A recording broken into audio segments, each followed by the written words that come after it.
एक छोटी सी कहानी सुनाती हूँ आपको। मनगढ़ंत कहानी है लेकिन सीख सुनने लायक है। एक युवक रहता है 30 साल के आसपास।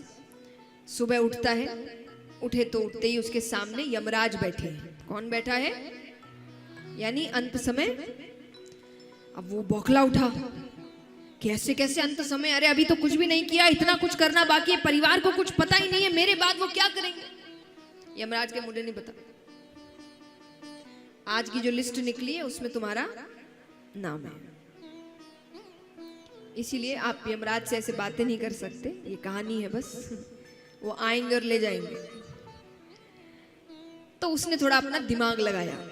उसने कहा कि ठीक है, मुझे सुबह उठ के चाय पीने की आदत है, तो एक कप चाय पीते और चलते।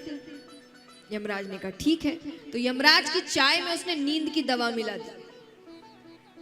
यमराज सो गए। उसने वो लिस्ट निकाली, उसमें अपना नाम ऊपर से हटाकर एकदम नीचे लिख दिया कि मुझे अच्छा खासा समय मिल जाएगा। अब यमराज उठते हैं। यमराज ने कहा कि चलो। उसने कहा हाँ चलो, आपने सही कहा कि लिस्ट के हिसाब से तो काम करना ही पड़ेगा, तो चलिए। यमराज कहता है कि ठीक है, मैं जिसके यहाँ भी जाता हूँ वो मुझे गालियां देता है, कोसता है, तुम पहले हो जिसने मुझे चाय पिलाई, तो आज तुम्हारे लिए मैं अपनी लिस्ट ऊपर से शुरू नहीं करके नीचे से शुरू करता हूं।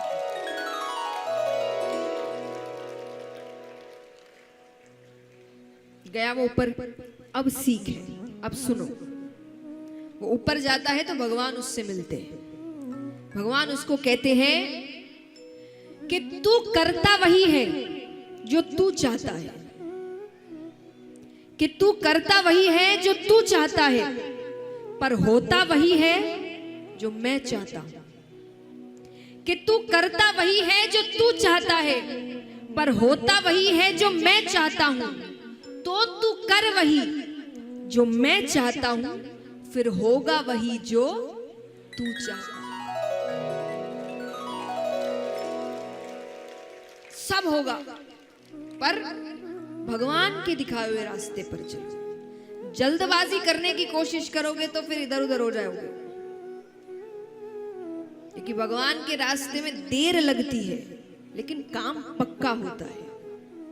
और हमारे रास्ते में शॉर्टकट में मिल सब जाता है, आगे जाके फंस जाते हैं। अब यहां पर भगवान के पुत्र पौत्र इत्यादि हो रहे हैं। एक छोटा सा प्रसंग और आता है। बाणासुर नामक दैत्य का, महादेव जी का बहुत बड़ा भक्त, वो दिन में 10 से 12 घंटे महादेव जी की पूजा करता था। पूजा माने केवल श्रृंगार, क्योंकि उसको स्तुति भजन कुछ नहीं आता था। तो 10 से 12 घंटे वो श्रृंगार ही करता। एक बार सामने से कुछ संत जा रहे थे, वो देखते हैं, उन्होंने कहा, उनको बड़ी खुशी हुई कि दैत्य होने के बावजूद इतना समय भगवान में लगाता है। पर उन्होंने कहा कि कोई स्तुति करो, कोई पाठ करो, कोई भजन गा दो। वो कहे मुझे तो ये सब नहीं आता। तो उन्होंने कुछ सिखाया उसे, कुछ स्तुतियां सिखाई, कुछ पाठ सिखाए, कुछ नियम बताए। तो वो करने लगा। उससे प्रसन्न होकर महादेव जी उसे दर्शन देने आते हैं। दर्शन देने आए। महादेव जी ने कहा क्या चाहिए तुम्हें वरदान में?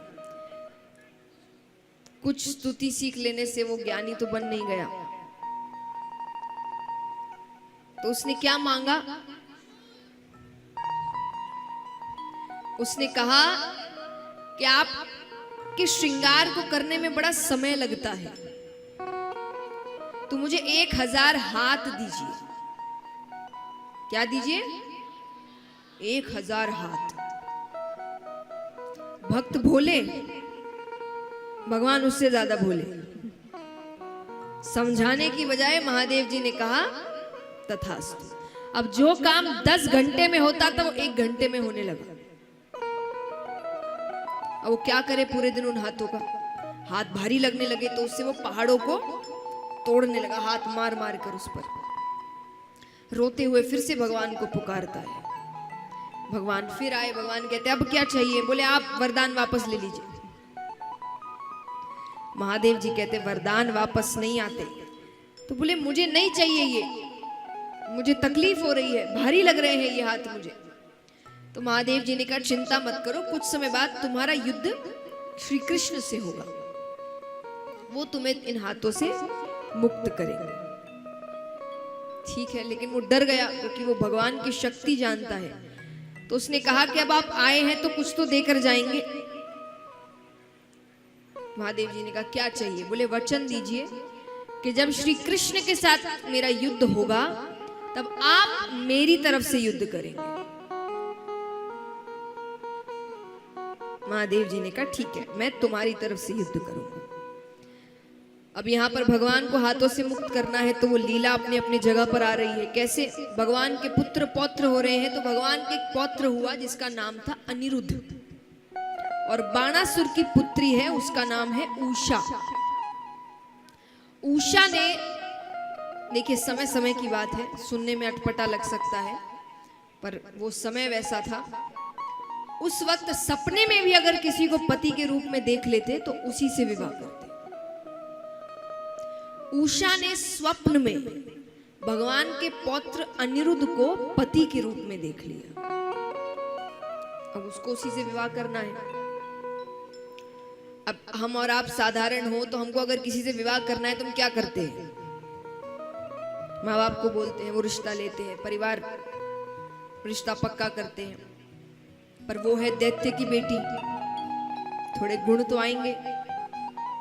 तो उसने रात्रि में सपना देखा और रातों रात अनिरुद्ध जी को उठा कर ले आए, भगवान के पौत्र का अपहरण कर लिए।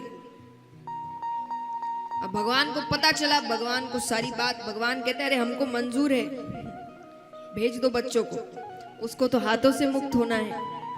बाणासुर कहे नहीं, पौत्र चाहिए तो आइए, युद्ध करिए और ले जाइए। भगवान आते हैं, युद्ध आरंभ होता है। भगवान ने पहला तीर चलाया, उन 1000 हाथों से उसको मुक्त कर दिया, एक ही तीर में। दूसरा तीर चलाने ही लग रहे हैं कि महादेव जी बीच में आ गए। महादेव जी कहते काम हो गया,